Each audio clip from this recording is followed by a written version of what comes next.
Bonjour chers amis traders. Aujourd'hui, séance du 16 octobre 2019 sur l'AUD JPY, comme je fais tous les soirs. Par contre c'est la première fois que je fais une vidéo sur simplement ces petites séances de scalping que je me réserve le soir après manger, on va dire entre 19h30 et maximum 22h30, puisque bon après il se passe plus grand chose, donc c'est pas la peine et puis il faut quand même dormir un peu, hein, c'est mieux. Bon, je pense que le mieux c'est que je repars depuis le début. On va supprimer sur ce graphique tous les objets dessinés. Voilà, donc quelque chose à peu près propre. Alors bien sûr, avec mes outils. Hein. Ça c'est quoi ça? Non, les bandes de Bollinger, je m'en sers pas. Voilà, donc on retrouve donc l'environnement graphique que j'ai décrit dans une de mes précédentes vidéos. Alors je vais essayer de mettre un lien quelque part par là pour que vous puissiez y accéder directement. Et donc on retrouve donc le 300 ticks ici en bougie Heikin Hachi et ici en bougie classique.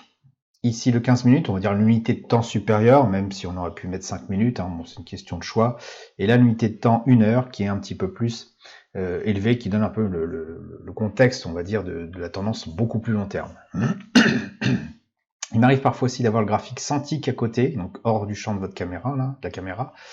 Tout simplement parce que j'oscille beaucoup entre le 100 ticks et le 300 ticks suivant la volatilité. Là, par exemple, on voit que c'est un petit peu plus nerveux sur le 100 ticks.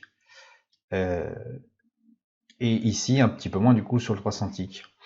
Bon, par contre, pour ce soir, je trouve que la lecture est beaucoup plus claire sur le 300 ticks. Hein, on voit bien la belle progression. D'ailleurs, je vois pas trop ce que je vais malheureusement pouvoir faire après une progression pareille. Alors que sur le 100 ticks, c'est un petit peu plus erratique. Vraiment pour des positions beaucoup plus courtes. Ça aurait pu le faire aussi. Bon, je vais rester sur le 300 ticks pour l'instant. Si ça devait changer parce que la volatilité augmente, ben, on avisera, hein, c'est pas un problème. Comme je fais avant chaque démarrage, je regarde toujours donc, les news économiques. Donc j'ai ça sur en fait le site de FX Street, mais il y a d'autres sites. Hein. Là, on voit clairement que pour l'AUD JPY, ce qui nous intéresse, c'est plutôt cette nuit vers là c'est en GMT, on va dire 2h30 du matin, qu'il faudra faire attention. Bon, je pense que j'aurais arrêté de trader à cette heure-là. Quoi qu'il en soit, en général, je suis plutôt ça d'ailleurs en fin de semaine, d'une semaine à l'autre. Je positionne un repère ici, correspondant donc à cette news, hein, tout simplement pour pas me faire avoir.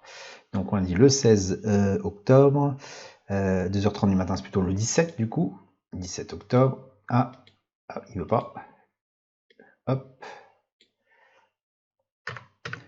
00, non, 02, pardon, 02h30, voilà. Donc, ici, clairement, on se retrouve finalement demain. Je pense que je serais parti me coucher avant.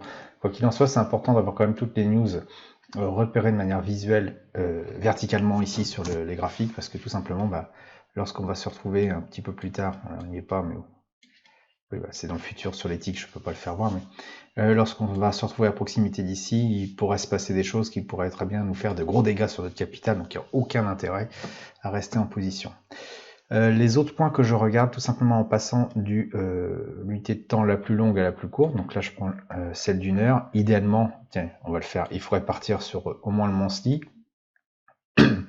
Oui, même en scalping, hein, je le fais, tout simplement pour repérer les niveaux de support de résistance les plus évidents et à proximité de notre prix. Donc ici, clairement, il y a quelque chose. On voit que c'est un support qui a été percé, il y a un rebond dessus. Est-ce qu'il va le tenir ou pas? Je ne sais pas. Bon, là, on est en mensuel, hein, faut pas non plus trop chercher. Qu'est-ce qu'il y a comme niveau intéressant proximité? Plutôt en résistance, quelque chose comme ça, hein, un petit peu.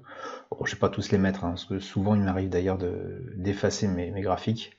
Il y a tout simplement trop de choses dessus. Alors, attendez, j'ai pas fini. On passe ensuite unité de temps inférieure, weekly.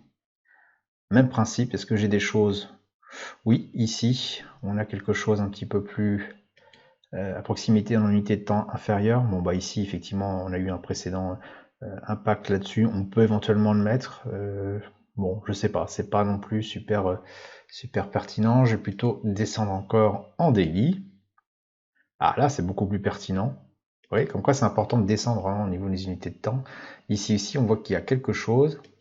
Donc une prise de position à la hausse ici pourrait très bien se retrouver très vite limitée là. Donc c'est vraiment intéressant d'avoir ce type d'infos. Et enfin, à hourly, pareil, même principe. Support ici, peut-être une résistance là, c'est pas super flagrant, mais je vais la mettre quand même. Je continue hein, jusqu'aux 15 minutes. Ici, on a quelque chose, oui. Le reste, un petit peu moins flagrant. Ici, éventuellement, ouais. Bon. Au moins, on se retrouve finalement avec tous les supports résistance pertinents pour notre séance de scalping. Je me remets en 1 heure ici. Une petite analyse rapide aussi des tendances. Là, on voit clairement qu'on est en range dans la 1 heure, dans une tendance a priori plutôt... non, c'est du range, on est quand même dans quelque chose qui va à la hausse, mais est-ce que ça c'est pas en train de se ralentir pour baisser? Je ne sais pas. Aux 15 minutes, c'est un peu plus clair, on est clairement à la hausse sur cette branche, sur ce momentum, mais on voit bien qu'avant, on était à nouveau dans une espèce de range pas très clair. Faut pas se leurrer, après une hausse pareille, il est très peu probable que la hausse continue. C'est tout à fait possible, mais bon. Ce qu'il faut, c'est que le prix corrige bien avant. En 300 ticks, voilà, on voit que voilà, c'était plutôt ici qu'il fallait intervenir et se laisser porter par le momentum au moins jusque-là, et puis idéalement jusque-là, mais là, c'est pas donné à tout le monde. Moi, le premier, j'aurais pas réussi à atteindre cette zone-là. Par contre, ici, qu'est-ce qu'on peut faire à part attendre une espèce de consolidation, quelque chose qui va se congestion qui va se former pour partir soit à la hausse, soit à la baisse, puis trader ce mouvement-là, en sachant que vu que du coup, ici, le RSI est en dessus sa zone de neutralité, et également ici, il serait plus intéressant de suivre donc la tendance de l'unité de temps supérieure et de trader à la hausse. Bon, je pense pas qu'on va faire des miracles, hein. On est clairement sur une résistance qui a été testée, elle va être peut-être retestée plusieurs fois ici. Il se peut qu'elle casse, mais on n'ira pas beaucoup plus haut qu'ici, je pense pas. Il y a une forte probabilité quand même que ça redescende en termes de correction. C'est-à-dire qu'en fait, on est quelque chose un petit peu, comment je pourrais dire, est-ce que je peux faire des... Je crois pas qu'on puisse dessiner en 300 ticks sur la version 10. J'ai essayé de faire plutôt une copie d'écran et dessiner dessus. Voilà. Comme ça, on fera un état des lieux avant et après. Oups, ça n'a pas marché. Sur mes prédictions. Ah, ça n'a pas marché non plus, décidément. Hop. Je vais attendre quelques secondes que le curseur voilà, apparaisse. Voilà, c'est mieux. Ah, c'est sur l'autre écran. Voilà. Donc quelles sont... Oups, décidément. Quelles sont les possibilités d'évolution du prix? Tout simplement. Scénario 1. Ici, le stochastique repasse au-dessus de son signal et fait quelque chose comme ça dans un premier temps. Oups, c'est pas très visible, je vais mettre ça en noir.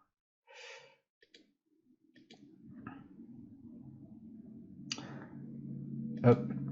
Avant de soit repartir en bas, ou alors vraiment repartir en haut. Concrètement, qu'est-ce qui se passerait au niveau du récit dans le cas numéro 1? Tout simplement, on aurait quelque chose comme ça. Et puis, une vraie descente. Scénario numéro 2. On peut avoir bien sûr le stochastique qui reste là. Et dans tous les cas, la même cas de figure, quelque chose comme ça, un petit peu. Le récit passe sous sa zone de neutralité et finalement, au niveau du prix, ça se traduit par un truc comme ça. Avec ou pas un espèce de throwback. Voilà, je pense comme ce qu'il y a de plus probable qui arrive. Mais on peut avoir aussi une bonne surprise. Donc si je prends une autre couleur, oups, je ne peux pas encore aller avec tout. On peut avoir finalement le stochastique qui part d'un bond comme ça. Scénario, allez, on va dire bleu clair.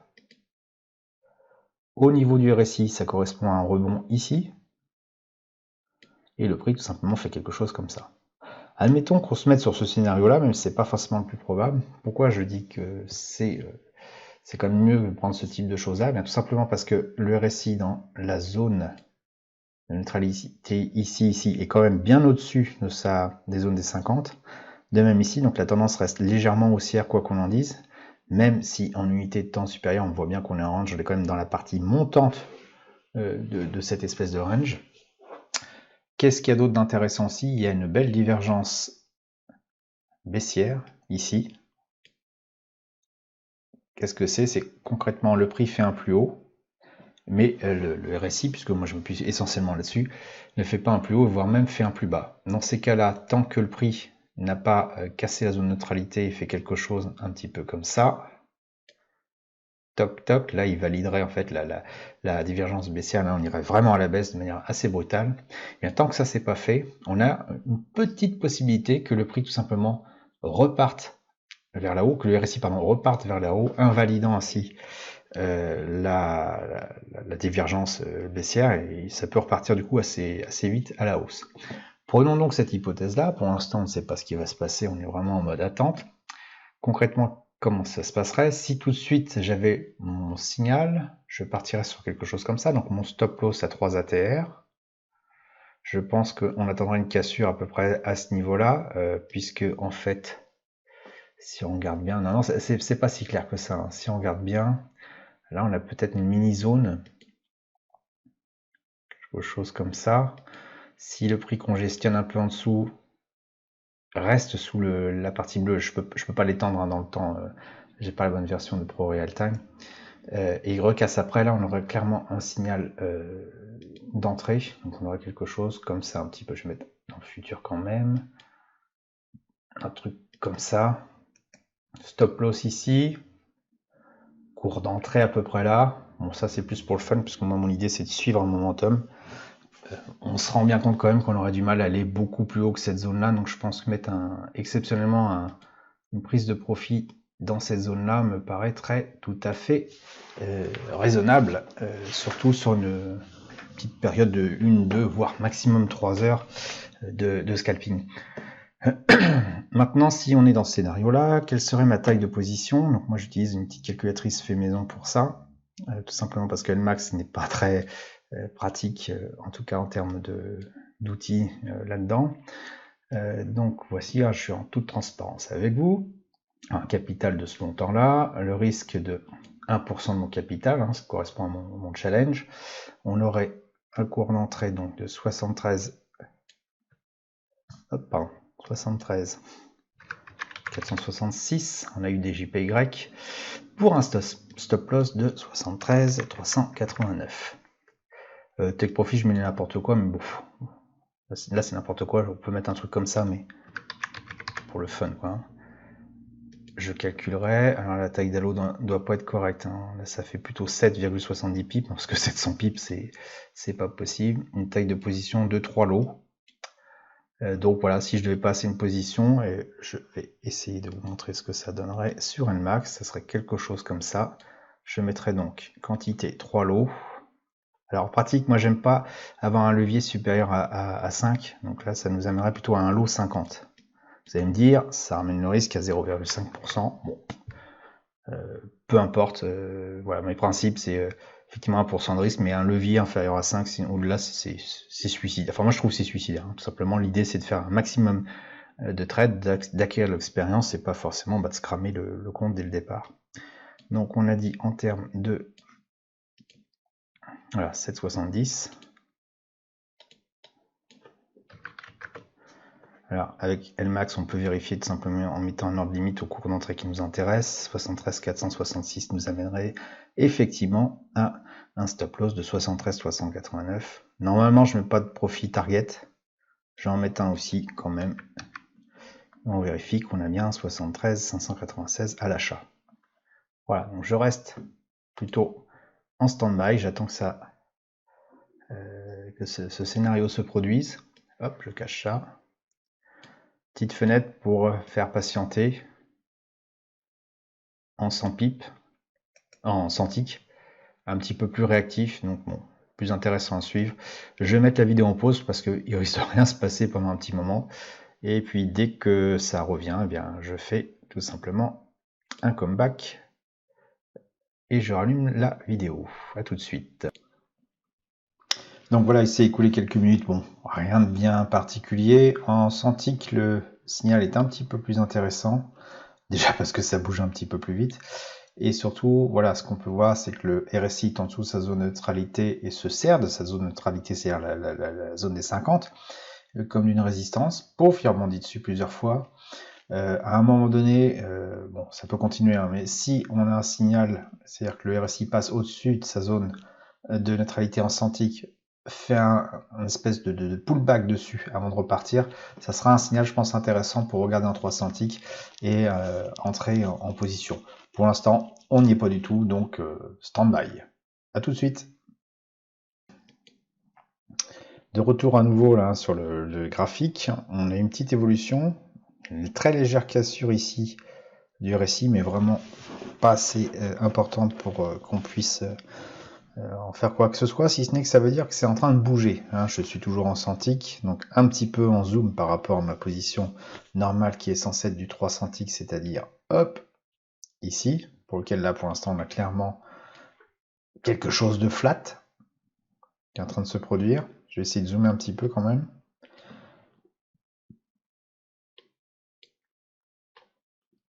Voilà. Bon, là, clairement, il se passe quelque chose. Je vais redessiner ça. Ouais, on peut rester là-dessus. C'est-à-dire qu'en fait, si j'ai une bougie Aikinashi complète qui se clôture au-dessus de ce segment bleu, on pourra considérer qu'on est pas mal. Regardez, par rapport au scénario que j'avais dessiné tout à l'heure, je vous le fais réapparaître. Où est-ce qu'il est? Il est là. Ce qui est en train de se passer. Je ne sais pas si vous voyez bien. Ici, ouais, vous voyez pas forcément très bien. Alors, attendez. Il faut faire comme ça. Voilà. Ah, c'est pas possible. Hop. Voilà. Ici, hein, vous voyez toujours pas. C'est fou ça. L'écran est trop petit.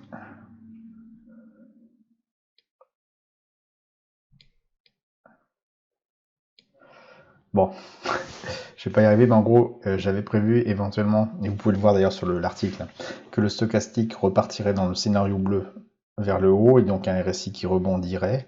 C'est un peu ce qui se produit là. Le stochastique est en train de repartir vers le haut, le RSI rebondit. On a une bougie Aikinashi qui se rapproche du segment bleu en 3 centiques, qui est ma zone d'intervention. En centiques, bon, on a cassé le RSI, enfin la zone de neutralité, mais c'est pas super flagrant. Hein. Ça peut être encore un rebond parce que, comme son nom l'indique, une zone de neutralité, c'est pas un trait, c'est une zone. On peut avoir en fait quelque chose comme ça, typiquement.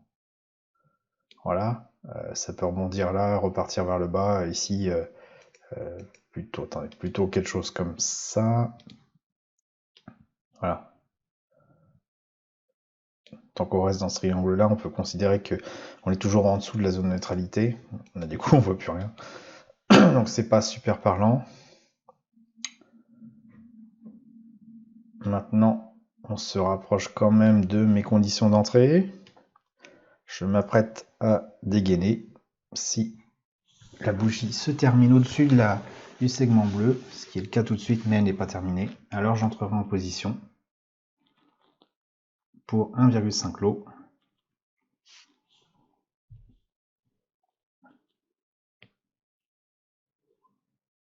Oui, c'est encore un petit peu limitant.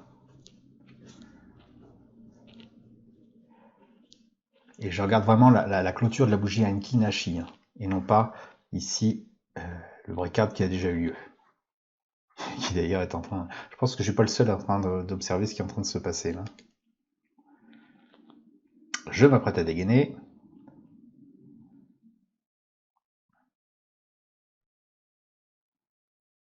Pof! Le prix clôture au-dessus de mon segment bleu. J'ai déjà appuyé sur le bouton. Je suis donc en position pour 1,5 lot. Mon stop loss est ici, en fait il aurait plutôt dû être là. Bon, c'est pas grave, c'est un stop loss plus en cas de catastrophe nucléaire. Il va très vite remonter dès qu'en fait mon prix sera, dès que le fond de la bougie Aikinashi sera au-dessus du prix d'entrée. Alors le prix d'entrée du coup est pas exactement là où je l'ai pris, hein, je vous fais voir.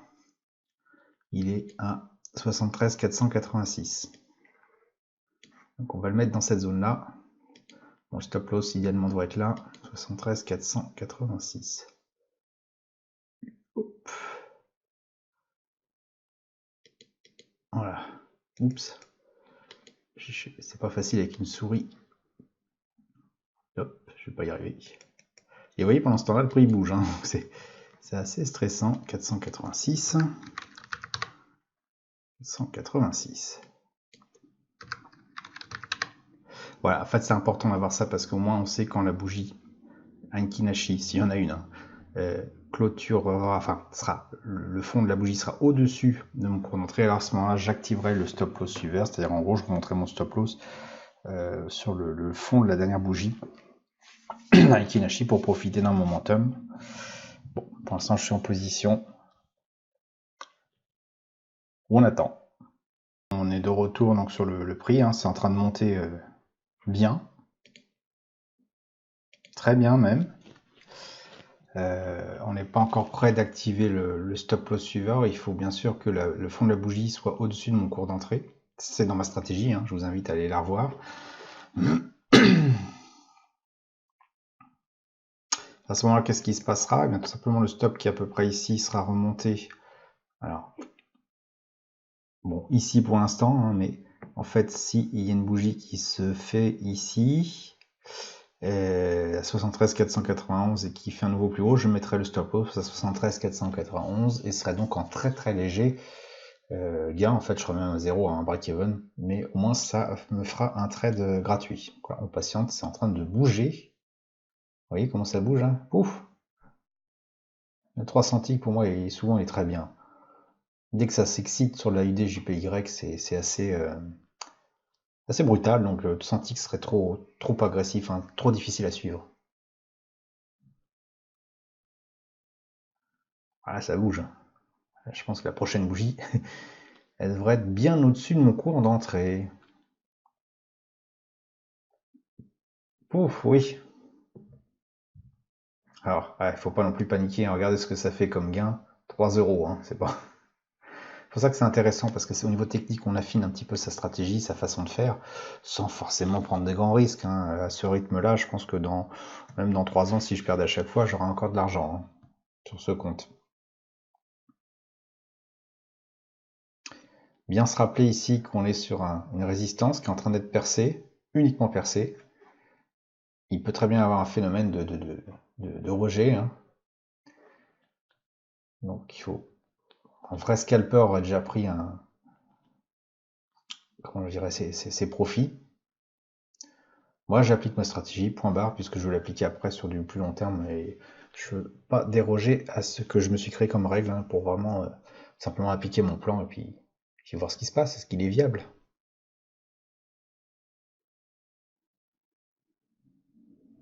On va pas tarder à avoir la troisième bougie. Après l'entrée en position, j'aurais peut-être dû mettre... Où est-ce que je suis entré? Je suis entré ici. Donc ici, fermeture position, juste là. Ah, je vais y arriver. Voilà, enfin sur cette bougie-là, au niveau du trait noir. Je vais utiliser ma petite calculatrice dès que j'aurai le niveau. Donc si on est par exemple à 73 495, je vais faire ça. Ça va me déterminer le nombre de piles, donc moins 9, enfin moins 0,9, à mettre dans mon interface. Alors, je pense que je vais retirer le take profit pour l'instant parce que normalement ça fait pas partie de ma stratégie, hein, donc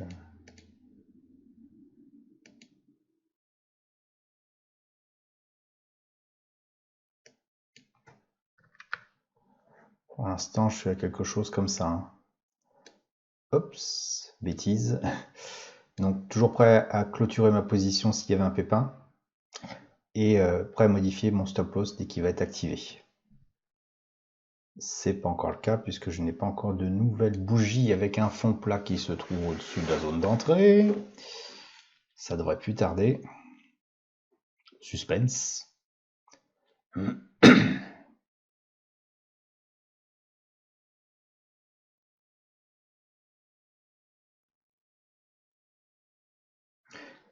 voyez typiquement que sur la bougie normale, on a un vrai reflux qui indique que cette résistance-là est quand même pertinente, donc ça aurait pu valoir effectivement le coup de sortir de position. Mais bon, j'applique la stratégie, hein. Perdre 3 euros, ça va pas me tuer. Enfin, pas aujourd'hui en tout cas. Ça tergiverse, hein. Poum, poum, poum. C'est assez amusant parce qu'en Santic, beaucoup plus nerveux, hein, regardez, paf, on voit bien que là il y a clairement une résistance pile au niveau, enfin à peu près au niveau qu'on a pu avoir un petit peu par le passé, donc le dernier pic. On sent bien que voilà, les investisseurs, acheteurs et vendeurs se battent sur ce niveau-là, donc la suite va être assez intéressante.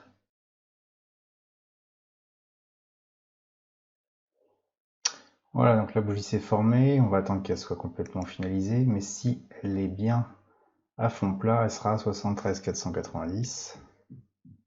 T'es pas loin, hein. Donc ce qui nous fait un stop loss à moins 0,40.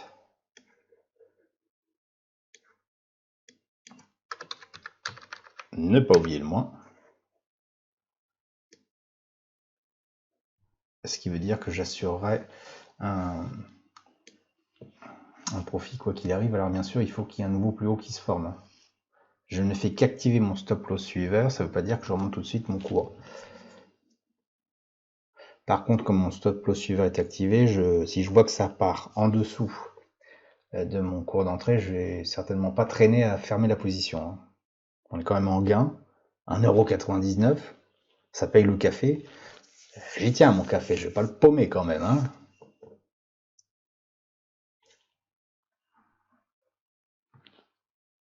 Allez, pour que ça soit un petit peu plus vivant, graphique Santic, ça tergiverse. Oui, typiquement sur un graphique Santic, on aurait ramené le stop loss à peu près ici,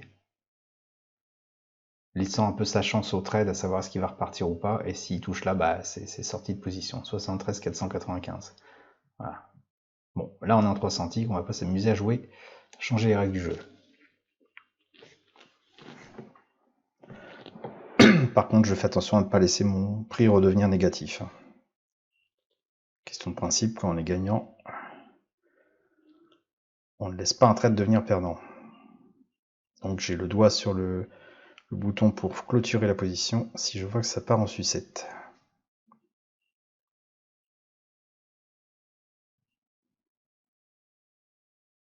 On est en dessous du niveau de résistance, hein, je tiens à préciser.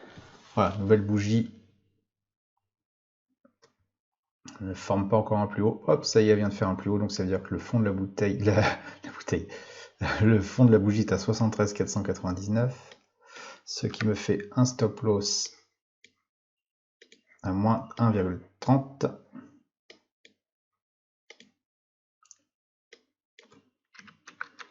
On va attendre que la bougie soit finie quand même, donc ça fait quelque chose comme ça.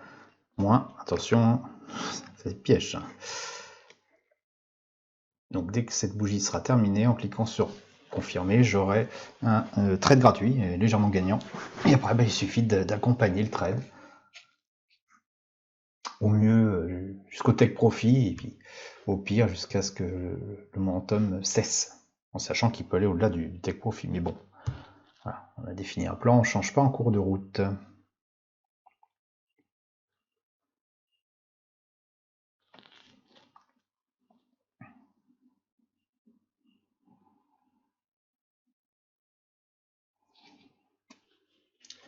Donc quand la bougie sera terminée, mon stop loss suiveur que je mets en général en orange sera ici.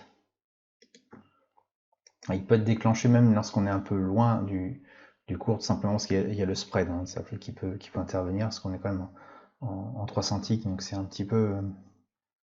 C'est vraiment un microscope, hein, ce qu'on est en train de faire, le scalping. Pour l'instant, j'appuie pas sur le bouton, la bougie n'est pas terminée. Vous voyez, à chaque moment, je sais exactement quoi faire, mon plan de trading est précis. Les émotions n'ont pas trop lieu d'intervenir, j'applique, ça marche, tant mieux, ça marche pas, ça sera le prochain, et puis voilà.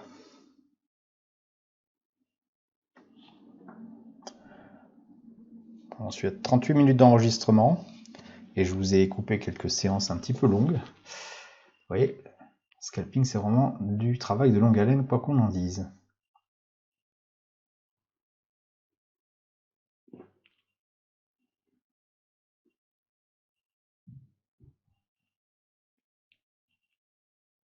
Voilà, j'appuie sur le bouton confirmer, je viens de remonter mon stop loss initial qui était sur la ligne rouge vers la ligne orange. Je peux vous dire qu'on se sent mieux après. Hop, Voilà. On va le mettre en orange du coup. Et je n'ai plus qu'à suivre le momentum, ce qui veut dire que le prochain stop loss, quand je vais remonter, il sera ici. Si la bougie est toujours fond plat et dépasse cette petite zone là, ce qui j'espère ne va plus tarder, s'il fait un nouveau plus haut, on aura un 73 511. Je prépare déjà ma calculatrice pour calculer mon nouveau stop loss à 2,50 pips. Je place sans appuyer sur le bouton la valeur, et dès qu'une nouvelle bougie sera faite et qu'on aurait un nouveau plus haut, ce qui n'est pas encore le cas ici, alors j'activerai le stop loss remontant à nouveau ce dernier sur le fond de la dernière bougie, non pas de la dernière bouteille.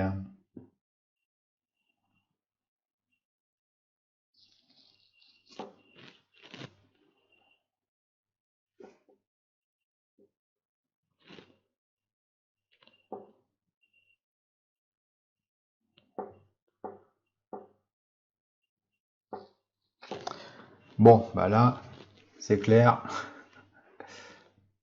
on a fait un nouveau plus haut.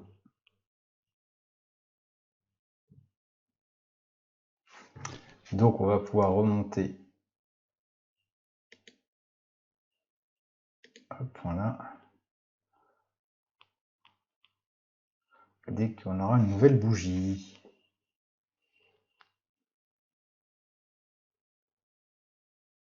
C'est le cas. Pof, je confirme, le stop loss est remonté. S'il y a un nouveau stop loss, il sera donc à 73 525. Je continue mes petits calculs, hein, comme j'ai fait tout à l'heure, je vous fais pas revoir. Ça nous fait un stop loss à moins 3,90. Le nouveau plus haut est acté. Un instant. Il suffit d'attendre que la bougie se finisse. Bon, ça va être comme ça de proche en proche. Ce que je propose, c'est que je coupe pour l'instant, je mette en pause la vidéo et que je revienne à chaque nouvelle bougie formée. A tout de suite. Donc une nouvelle bougie, je remonte le stop loss qui va être vraiment proche du coup sur le fond de la dernière bougie et j'attends de voir ce qui va se passer. Là ici c'est pas forcément très bon là, en bougie normale, donc soit ça va osciller dans cette espèce de range, tant qu'on fait pas de nouveau plus haut, bah je fais rien. Si j'ai une bougie à fond qui est pas plat, je fais rien. Si j'ai une bougie rouge mais avec une mèche basse, je fais rien. Si c'est une bougie rouge toute courte, bon, de toute façon, vu la distance au stop loss avec le spread, je pense que je vais me faire éjecter très vite. Donc on va patienter un petit peu et puis voir ce qui se passe. Je remets en pause, à tout de suite. Donc là, la nouvelle bougie n'a pas permis de faire un nouveau plus haut. Qu'est-ce que je fais? Rien du tout. Mon stop loss ne bouge pas. Ça permet de laisser une chance au trade de repartir. Et puis ça limite la casse si vraiment ça repart dans le mauvais sens. Voilà, c'est ça la stratégie. Donc on l'attend, nouvelle bougie. S'il y a un nouveau plus haut qui se fait, à ce moment-là, le dernier plus fond plat de la bougie sera ici. On sera très près du prix et je pense qu'on sera carrément en train de se faire clôturer. Si c'est pas le cas, s'il y a encore quelques bougies comme ça, bah, on va patienter tout simplement et il y a quand même une forte probabilité pour que la bougie touche mon stop si proche du spread. Donc voilà, là je patiente. À tout de suite pour la prochaine bougie. Nouvelle bougie. Toujours pas de plus haut, on n'en était pas loin, mais pas de plus haut, donc bah, je ne touche à rien et j'attends qu'un nouveau plus haut se forme. Si c'est le cas, si un nouveau plus haut se forme à peu près ici, je ramènerai le stop loss sur la dernière bougie qui a eu un fond plat, c'est-à-dire à peu près, non, même pas à peu près, exactement ici. A tout de suite pour la prochaine bougie. Bon, nouvelle bougie, hein, ça stagne. Il n'y a rien de neuf, je pense même qu'on arrive vers la fin du mouvement. Bon, il faut juste patienter. A tout de suite. Voilà, c'est la fin. Là, le stop loss a été touché au spread près, donc je suis sorti de position. Avec un petit gain, je crois, de à peu près 4 euros, 4,50 €. Donc on est sorti voilà, à peu près ici. Hein. Voilà, à peu près au niveau. Donc ce que je propose, c'est de couper la vidéo. On fera une petite photo dans quelques minutes, histoire de voir ce qui s'est passé après, un épilogue, parce que on est toujours dans des conditions positives, en tout cas d'achat. Ce qui peut se passer, c'est de la même manière qu'on avait fait un niveau en fait d'entrée ici, on peut avoir un niveau à peu près ici, oups, à peu près, je vais y arriver, ici, où finalement si une bougie verte Ainki Nashi clôture au-dessus, on pourra rentrer à nouveau en position. Bon, moi clairement je vais pas le faire ce soir, parce que bon, ça fait déjà 1h30 que je trade, et puis bon, j'aimerais bien faire d'autres choses ce soir, mais voilà, moi j'ai eu l'expérience, j'ai fait quelque chose qui correspond au plan de trading, je suis content de moi, bon les montants sont pas énormes, mais voilà, c'est ce qui compte, c'est d'avoir appliqué le plan de trading. Donc je commence à faire le montage, et dans quelques minutes, je referai une petite vidéo, une petite séance, juste pour voir ce qui s'est passé après au niveau du prix, est-ce que le prix est redescendu beaucoup plus bas, auquel cas on avait quand même bien raison de sortir ici. Évidemment, on aurait pu sortir là, mais ça fait une différence de quelques pips, mais c'est impossible de savoir à l'avance comment le prix va réagir. Il vaut mieux l'accompagner le plus possible lorsqu'on a un momentum, et puis rester le plus loin possible tant que c'est pas confirmé et qu'on est toujours en condition haussière. Là, clairement, j'ai illustré que la stratégie fonctionne. Est-ce que ça sera le cas à chaque fois? Je ne pense pas. Ce qu'il faut voir, c'est le ratio gain-perte sur le long terme. Je pense qu'il est quand même plus intéressant que ce que j'avais avant avec mon ancienne stratégie, vu que j'avais pas assez d'opportunités pour trader. Bon, ça, l'avenir nous le dira. Donc à tout de suite pour l'épilogue du trade. Donc épilogue du trade, ici, le petit segment que j'avais indiqué, que je vais retracer, n'a toujours pas été touché, ni invalidé. Oups. Du coup, ça veut dire que en fait, le scénario aussi est toujours potentiellement réalisable. Ça peut sans doute continuer. Maintenant, il faut voir que là, il s'est passé pratiquement presque une vingtaine de minutes. Je pose juste pour former ces bougies. C'est très très lent, il y a très peu de volume. On est à 9h40. En général, j'arrête de trader entre 10h et 10h30. Là, je vais arrêter tout simplement. C'est clair que si par contre le prix cassait ici, on pourrait reprendre position. Tel que c'est parti, je pense que le prix va continuer comme ça un petit moment, il va rien se passer de neuf jusqu'aux news, la news qui va tomber vers 2h du matin. Bon, pour l'instant on arrête là, donc la belle prise de position. C'est clair que si on avait pris la position un petit peu plus tôt dans la soirée, mais bon, il faut être présent, hein.